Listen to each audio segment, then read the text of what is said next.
In this installment of Unpacked. It was blurry. Super blurry, not just blurry, but super blurry. He said, this is really bad. Like, I'm on advanced glaucoma stage and I'm not going to be able to complete my preliminary exams, even write my final exam. Because now I literally can't do anything without having someone else's assistance.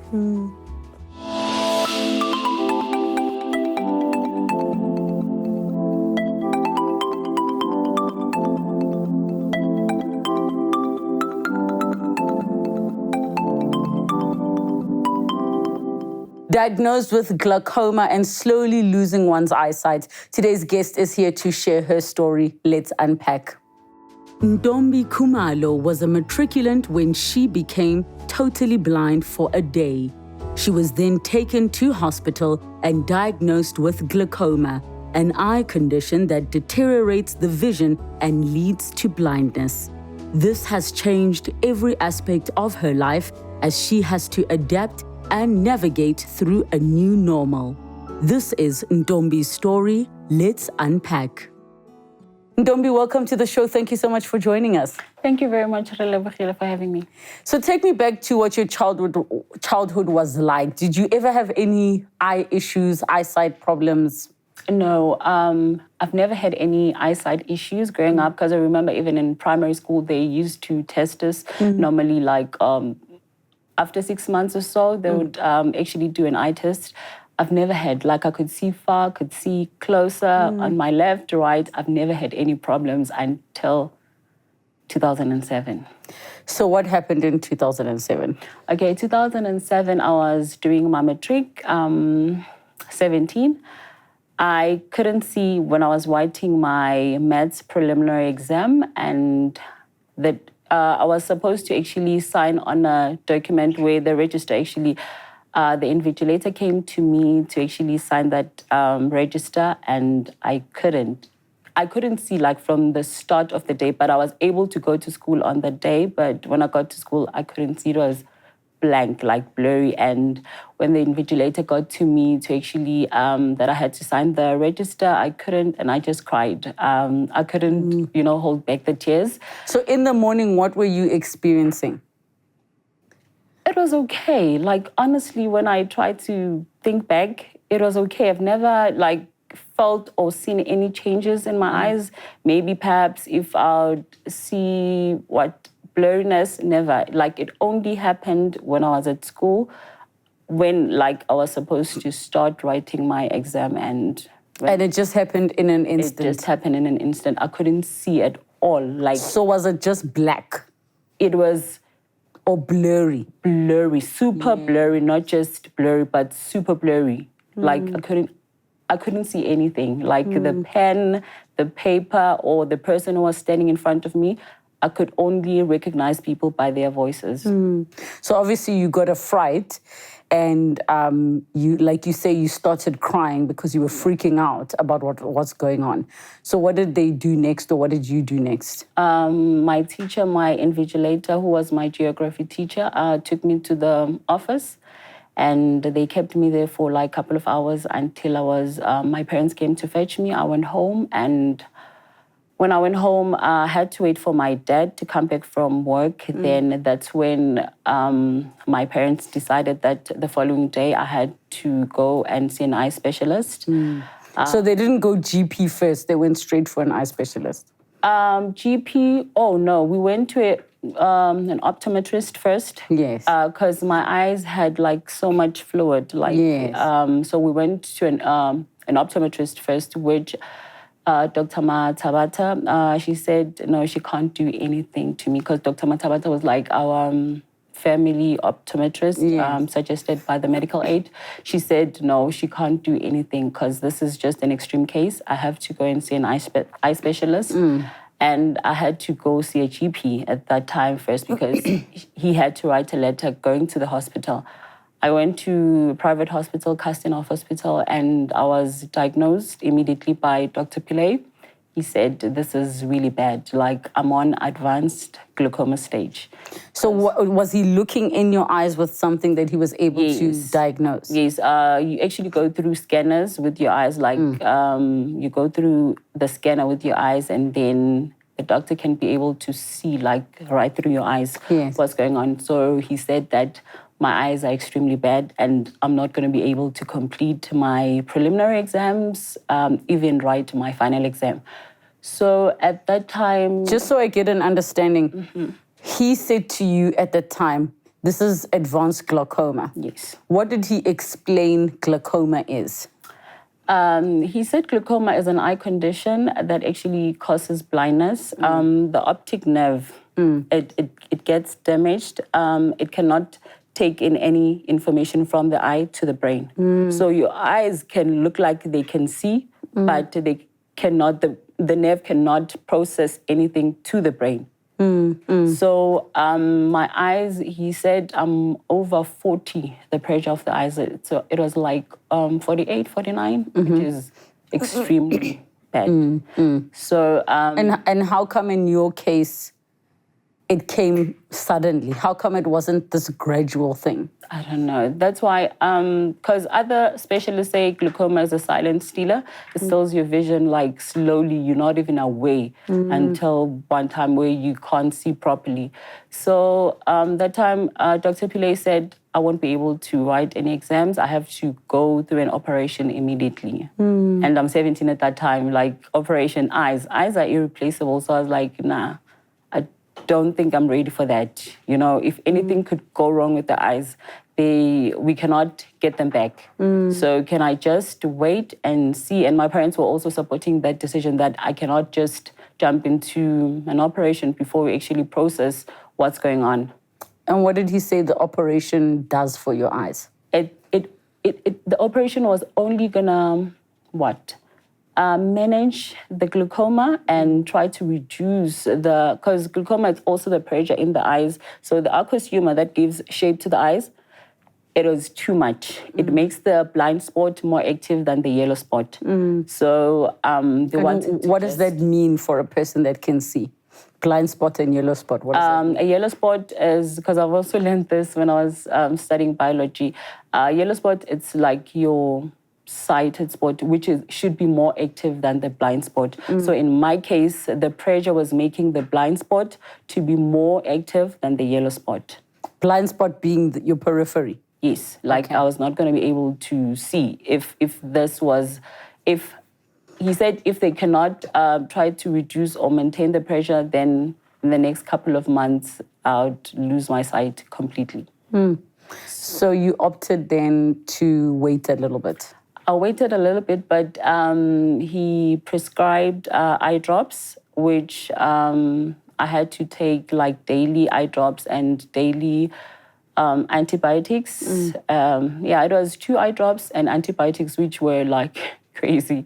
Like, I felt like I was walking medicine at that time. So I was able to go back to school and rewrite, like, couple of weeks after that. I completed the preliminary exams, and I was like, there's no way I'm not going to write my exams. Like, there's no way. And remember, at that time, we were the last group of the old syllabus. So having to face this, having to be told this, that at some point in your life, you're going to go blind, you need to do an operation instantly, it was just too much. It was just too much, overwhelming. I'm already stressed about the exams, about being in matric, and then now all of this is happening. It was just too much at once for me to bear at that time, and I was only 17. So how did you process, because you're saying you went back to school after a couple of weeks? The eye drops could only, maintain the last vision that I had, which was advanced glaucoma. They couldn't reverse anything. So your vision from that date went blurry, stayed blurry? Blurry stage. But at that time, I was able to read, like, the black and white document, but looking at other things like objects, it was blurry. I couldn't see properly. Let me just put it that way. I couldn't see properly at all, but the main important thing to me was writing those exams, you know? Could prescription glasses help the situation or not at all? Not at all. Glaucoma, when it comes to glasses, because I've tried it like a couple of times, glasses can't help me with glaucoma. Like, because glasses can only help you if you are short-sighted or far-sighted. If you're short-sighted, it brings things closer to you. If you're far-sighted, vice versa. But with glaucoma, like, you can only see blurry things. So there's nothing like, I don't know, like, to all the optometrists I've been to, there's absolutely nothing they can do. Even the specialist did say that there's nothing glasses can help you with. In the time you were at home before going to write your prelims, I mean, what were you doing in that time, and where was your emotional and mental well-being? Like, it was bad. Like, I don't want to lie, but I had to cover it up so that, you know, let life go on, even though it's really difficult. Like, I'm stressed over exams. I'm stressed to the fact that next year I'm supposed to go and start my life, but nothing seems that way. Like, everything just turned upside down for me. But, you know, I kept on being adamant, like, I'm going to write these exams. There's no way I'm not going to write them, regardless of whatever the doctors are saying about my situation. Even if I didn't pass, but the fact that I tried was very important to me than for me to just not to try. Okay, so now you wrote your prelims. You managed to finish school. While this period was going on, was your eyesight getting worse, or the eye drops were managing to maintain?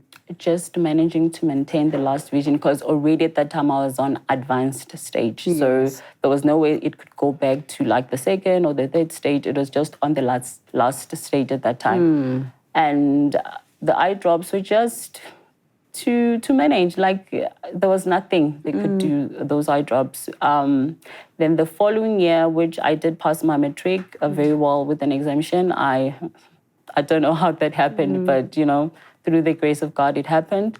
And then the following year, I was so excited. I was like, oh, my life I think it's going to go back to normal.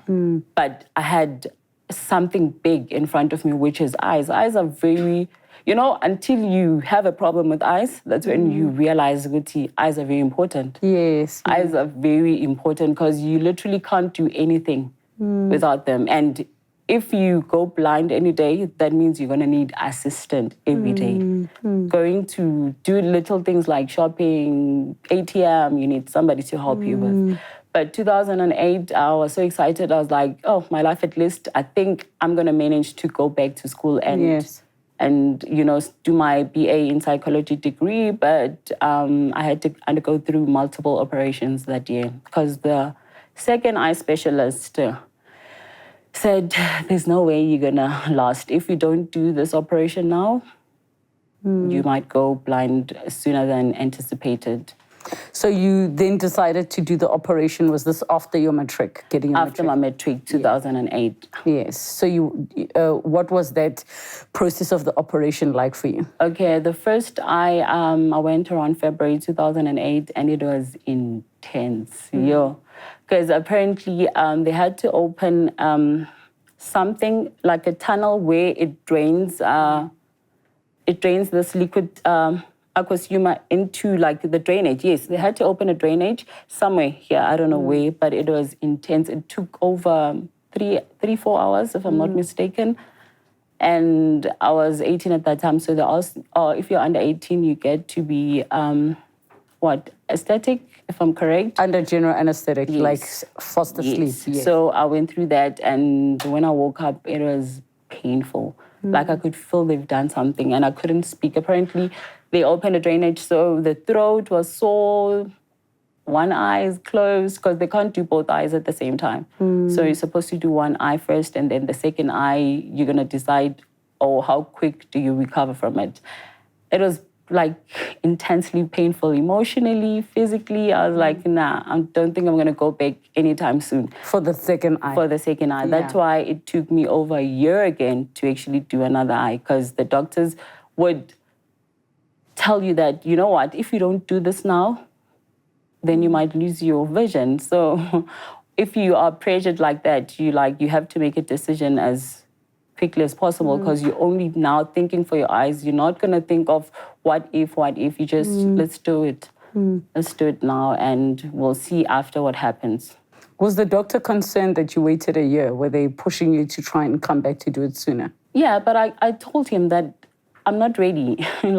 Emotionally and physically, I'm not ready. The first one was painful, but funny enough, the second one was quicker than the first one, because apparently it was because the drainage was already opened. So they just had to just reduce the pressure, the upper pressure on the other eye. And then it was quick. It was like less than 2 hours. But when you're doing an operation with your eyes, there's certain parts of your eyes that get damaged, like your retina, apparently. So they had to have an implant retina, like the black substance on my eyes. It's I don't know whether I say it's not mine or it's plastic. Yes. Yeah, but it's definitely not mine, not something which I was born with. So, yeah. So after the second operation, did you start to notice a difference, or did it just freeze time with where you are? It just freeze time with where I was. The difference, nah. Honestly, there was no difference. I think probably maybe 5-10% difference, not much difference. But what I was happy about was that I was still able to go around independently at that time and still be able to read my letters. Anything like black and white document, I was able to read. So that was like one thing that kept me content with my condition, because otherwise it was, because I've even tried to do a learner's license, so I couldn't. They're like, you're gonna be risking like your life and other people's life. Your eyes are bad. Why was getting the learner so important to you?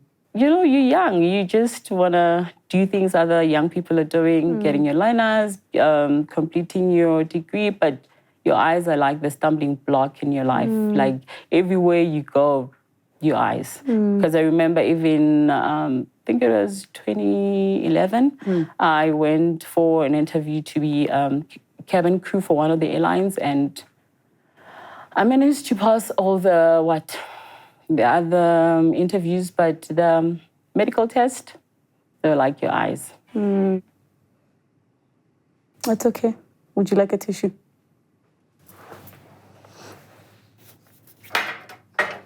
Just reach out in front of you. Just reach out in front of you. Yeah. There you go.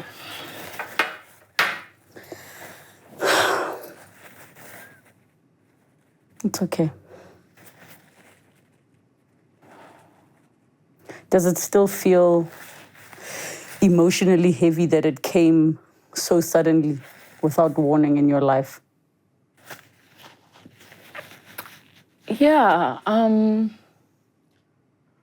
I think because it has, stopped me from achieving a lot of things. Yeah. What would you say, the loss of your eyesight, the glaucoma, has taken away from you? My independence more than anything. Yeah. Because now I literally can't do anything without having someone else's assistance.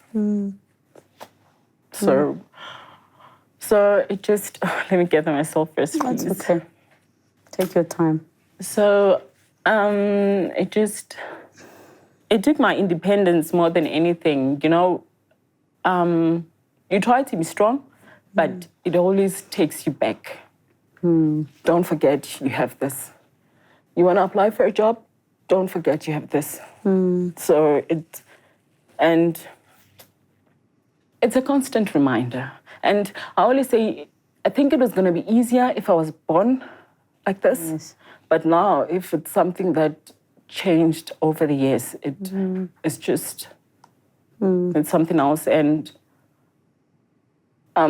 because literally everything, let me not just say a few things, everything needs eyes. Like you can't look at your phone without your eyes. That means you need to get an app that's going to assist you. Using your laptop, reading something, you always need a device to help you. And there's so many job opportunities that I've lost because of my eyes. I was working at the airport from when? 2013, if I'm not mistaken, and I had to resign 2017 because of my eyes. What were you doing in the job?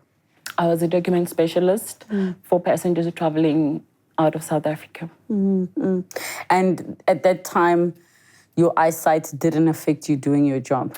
Because my eyesight became worse 2016. I had an infection in one of the eyes that could see properly.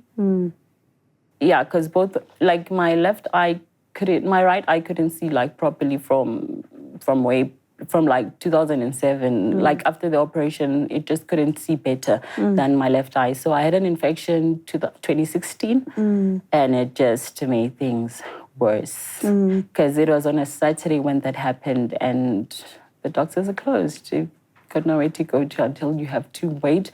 Because the specialist that I was seeing at that time was independent, so he had a surgery, and I had to wait until Monday to actually go see him. And funny enough, that my left eye has turned, like it just turned ways. And 2016, and from that day, I'm not able to read the black and white documents, and yeah, it just became worse. Like I was able to move around independently before that, but now I always have to have someone like on my side. Not that I won't be able to if I try, but for my sake. And for your safety. Yeah. Because you can walk into things, you can get hurt. Absolutely. So since from then and then to 2017, I could see this is really difficult for me to handle at work. The computers we're using, they don't have... assistance. The assistance. And at that time, I didn't even know about the assistance. You know, when you're transitioning between sighted and going to being legally blind or partially sighted, it's really difficult because you don't know where exactly do you belong. Are you sighted or are you blind? So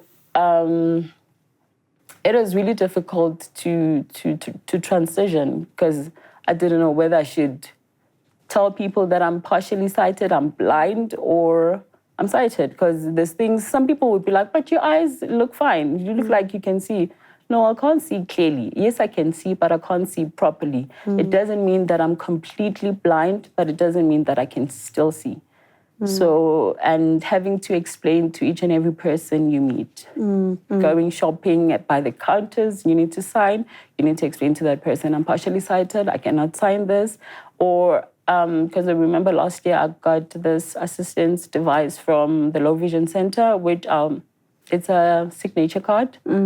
That's when I was like, I didn't know there was this. You know? So as it progresses, you are learning bit by bit as you go along. Yes. Yes. I was learning bit by bit, and information was not given to me from my previous eye specialist. It was only when, 2020, I was at the mall, then I had a cataract, like my left eye became blue. So you imagine, like, things are happening, like with your eyes, from you're stressed about not seeing properly, then you have a cataract, then you have to do another operation.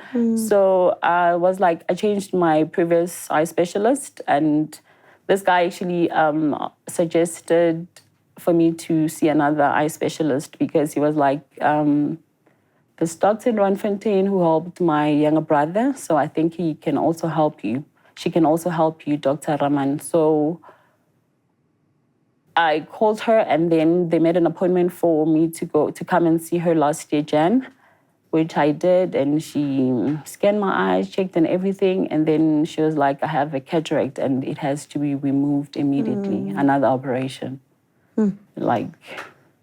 So between discovering you have advanced glaucoma to now, how many operations have you had on your eyes? I've had 3 operations. And the operation which I had last year, the doctor said it was, they have to remove the cataract, otherwise I was not going to be, because already I couldn't see properly. Like, I don't know how can I explain it to you guys, because the thing is, once you say to people you can't see properly, people think you can't see far. You can only see closer, or you can't see closer, you can only see far, but it's blurry. Like, if people would understand, it's blurry. So in my mind, what I imagine you're describing is, it's almost like if there is glass in front of you, but it's those shower glasses, the ones that make it blurry so you can't see a person's naked body. You see shapes and colors, but you can't actually see anything. Yes. Does that describe it correctly? It does, correctly. So you can't see parts. You can see brown blending into maybe the wall, but you can't actually pinpoint what this is. What this is until I get close to it. Yes. Then that's when I'll be like, oh, this is a table, or this is toilet paper. And even colors help me a lot to identify things, because I know, oh, this is white, so it's different from the brown floor. Because if the floor is the same color, I wouldn't see even if I'm approaching stairs or what. You can't tell. No, I can't tell. So when I met up with the doctor last year and I had to go through an operation in February again, they removed the cataract on my left eye, and they tried to reduce again the pressure, because pressure keeps on increasing, even though from 2016 again I had to be on drops again full-time like drops every day, at night, during the day. And then she was like, you still have a bit of sight, so I suggest that you go and see the low vision center. They're going to help you with devices that can help you, even though they're not going to be that much, but they can still help you with certain things. So I went to the low vision center and I got a reading magnifier which changes color. Like, it looks like a phone, a cell phone, but it's a reading magnifier. I'm able to read. If I have to read that letter, then I try to use that. But if I don't have to, I don't want to stress my eyes or anything like that.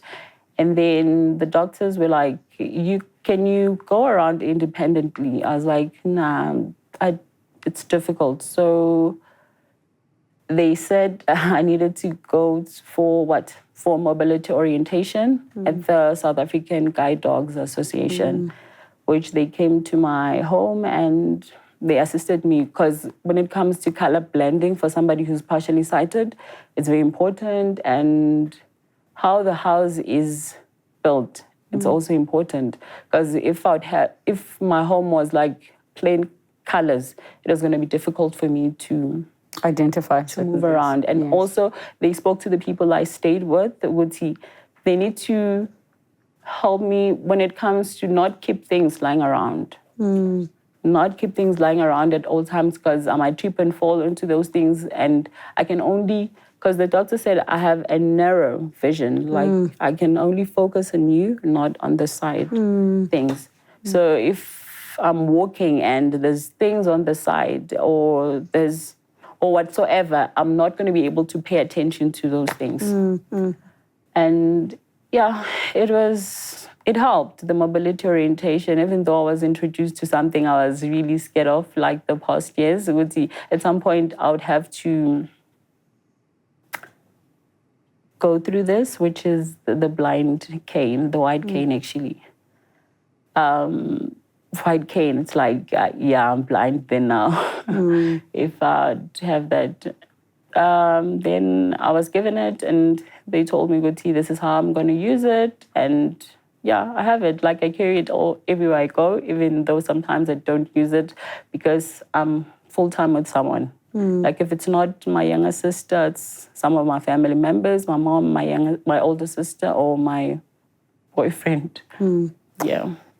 In terms of your mobility orientation, just so I understand, what are some of the things that they tell you? Is it things like try to keep things in the same place so you can go and get them yourself? Yeah. Yes. It's very important to be organized, know that certain things are packed here, certain things are here, because remembering things, it's very important for a blind or partially sighted person, because you don't want to be looking for something that you can't even see. Yes. So if you know exactly where you've kept some of the things, you know where to find them, and you're not going to be bothering other people asking them, where can I find this? But that's why my bedroom, it's like nobody goes into it till I allow people to go into it, because I keep my things in order. I know that my clothes are here, my devices are here, and I don't want people to move things around, so that when I go to my bedroom, I'm gonna look for certain things that I know I've left them in this place, but someone has moved it. So it becomes really frustrating and depressing, if I can put it that way, to know that someone took it out of this place, someone moved it for you, and they don't understand the frustration of looking for something that's in front of you. Yeah. Would you consider getting a guide dog? I'm afraid of dogs. That doesn't help your situation. That's heavy. That's very heavy. Yeah. But I'm afraid of dogs, and sometimes, Guti, going to malls, you observe things. Guti, have I ever seen a person with a guide dog in one of the malls that I've been to, and which is hardly ever. And you ask yourself, Guti, if I would bring a guide dog here, how would the security officers, the cashiers, how would they treat you? Would they say, Guti, go in with your guide dog, or dogs are not allowed? Because there are shops actually who say that. There's shops that say that, Guti, no, dogs are allowed. As far as I understand, where they say dogs are not allowed, it's always with the exception of guide dogs. I stand to be corrected, but it wouldn't make sense to me if a person that doesn't have sight and their guide is there, for somebody to say your dog's not allowed in. How must the person move? So it doesn't make sense. So I do hope you're able to find out. But the part of you being afraid of dogs, that's going to be a challenge. Definitely going to be a challenge. Yeah, but I don't know. The thing is, growing up, really, I've always been afraid of dogs. So I don't know, trying out a dog at my age. I hear you. Yeah. In terms of, you mentioned that you always have assistants. You always have a sister or somebody with you. Yeah. How have you made those arrangements within your family that somebody's always with you? Because people would have jobs or school or whatever else. The thing is, I have a younger sister. She's always with me because she was starting last year and she's not currently doing anything at the moment. But I would always arrange around the four people in my life, which is my mom, my older sister, my younger sister, and my partners. Every time there has to be someone. Like if I have an appointment, I have to make an arrangement that one of them is with me at that time. I have to schedule my life, like going out, based on the fact that someone has to be there. I understand. You mentioned that you have a boyfriend, a partner. How has dating been while you are navigating your life? That's why for me, I started dating after high school. So it has always been important for me, Guti, I find somebody who understands me, who understands my condition, most importantly, because I'm umuntu that's gonna constantly remind me that I'm partially sighted, and somebody who's not gonna understand the fact that every time if we're going to a mall, this person I have to hold their hand all the time. So if it becomes a problem for that person, then it's not going to work. Nah, it's not going to work. Because imagine, this is a lifetime thing. This is a lifestyle. It's not something I can change in a day or wake up tomorrow and be like, oh, I can see now, so I don't need your assistance. So if a person is not fully present, then it's not going to work. Did you find your other senses got sharper as your eyesight has deteriorated? Very sharper. Like my hearing... That's why I can be able to identify people's voices without actually looking at them talking or watching. Maybe if I'm watching TV, I don't need to watch it. Like I can. You can listen. Yes, I can listen to it. Tasting, smell, the sense of smell, like all my senses, even touching. Because once I don't know, it just happens automatically. It just happens because even with your hands. You identify things with your hands. Like you can't look into a dark box or something. You need to put in your hand to actually see what's inside of it. So with all my senses have became sharper now, and they've helped quite a lot, like in terms of navigating as a partially sighted person, because that's where you rely mostly on Because if your eyes are not working properly, then you need your ears, you need your nose, you need your hands to identify everything.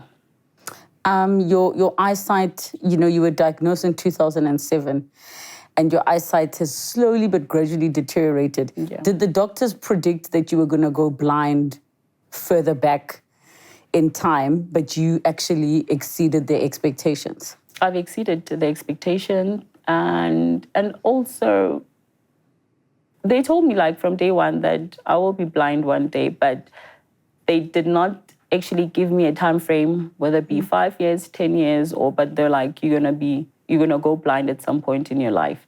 So it's something that I'm always expecting, like daily routine. I might wake up being completely blind or what? It's just one of those things that you constantly reminded of. Like you need to work your life around that. Like you need to understand, okay, if it happens tomorrow, I can't see, then am I going to be able to do 1, 2, 3? Am I going to be able to, am I going to be able to cook? Am I going to be able to wash dishes? Am I going to be, those little things, you need to work around them to understand, okay, fine, I think now I have accepted my condition and I'm learning or moving towards knowing exactly like where do I fall. I'm a partially sighted person, legally blind. I don't need to behave like I don't need to behave like a sighted person in front of people. So people need to know that I'm partially sighted. Don't expect me to do 1, 2, 3. Don't expect me to behave in this way. Yeah. How are you preparing yourself for the eventuality that your sight is completely gone?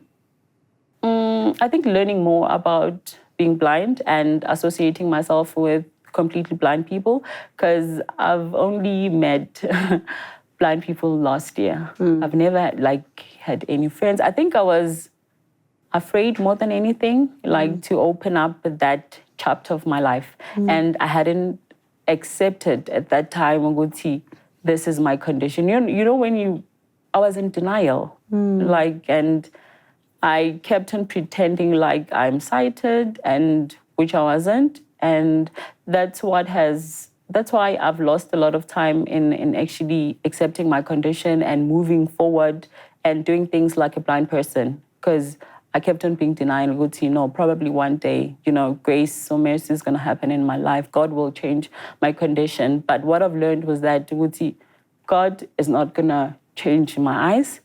He's just going to change my way of thinking. Now I need to accept and move on and live my positive life, and not always be, why me, why, sulking and all of that. And accepting, it's very important to accept more than anything, because once you do not accept your condition, it becomes really difficult to do anything. You can't even try new things. You can't even want to live like a blind person. I've always wanted to live like a sighted person because I was born like that. I felt this is who I am. I was just not accepting that this is my reality now. Would you like to, you've mentioned you have a lot of devices and digital assistants. Would you like to learn to read Braille? Braille. I think it's a lot of blind people that I've encountered, that I've been with from last year. They're like, Braille is really difficult. Try to JAWS, it's a computer software that reads out text, or NVDA. But Braille, because I'd say 90% of blind people don't know Braille. And it's expensive also to learn and to have books that are printed in Braille and letters that are printed in Braille. It's just more complications. So rather, if you're using a laptop and there's a software that actually reads out all the text on your screen. So where to from here? This year I've registered to go back to school. And I'll be studying like a blind person, partially sighted, which I'll be completing my BA degree in psychology. And And also I've started my YouTube channel just to encourage or empower other people going through the same thing as I am, because I know there are some people who have the same condition that I have, but they don't know exactly where to start, where to go, how to do things if you are transitioning from being sighted to being blind. And accepting, understanding, Guti, this is life after all. You just have to understand and accept who you are and live your life as positively as you possibly can, because nothing will ever stop you from reaching your purpose in life until you have to decide on your own that I'm taking my life, or I'm taking charge of my life now. Because once you relax and you're not doing anything with your life, you end up feeling pity for yourself all the time. So me going back to school is one of those things that I felt Guti, I needed to do. I need to bring back the purpose in my life, regardless of whether I've got other things on the side that I'm doing. But going back to school was the main thing that I've always wanted for myself. Ntombi, thank you so much for sharing your story. And I can completely sympathize with the difficulty that you've had to go through. The fact that there's a psychological and an emotional element that we cannot even begin to imagine what that must be like for you. But I admire, your courage to come and share your story, but for you to also find yourself at the place where you are to say, I'm accepting that this is my life and you want to make the most of it. And I think your story is very inspiring. Thank you so much for talking to us. Thank you very much for having me, Relebogile. #Unpacked with Relebogile. I think when I think to myself that somebody's telling you that your eyesight is going to go, as opposed to being born without it, they can be so difficult because you actually have something to compare it to. But Ntombi is showing such courage and is being so inspiring with her story. And I hope you can feel that watching at home. Thank you so much for joining us. Have a good night. Next time on Unpacked. I met her in 2015. When she's angry, she loses respect for me. Sometimes she would block me. And then she went to visit the doctor only to find out that she's pregnant. Deep down, I was not happy. I didn't want to make a baby out of wedlock. The child doesn't have any of my features or my family features.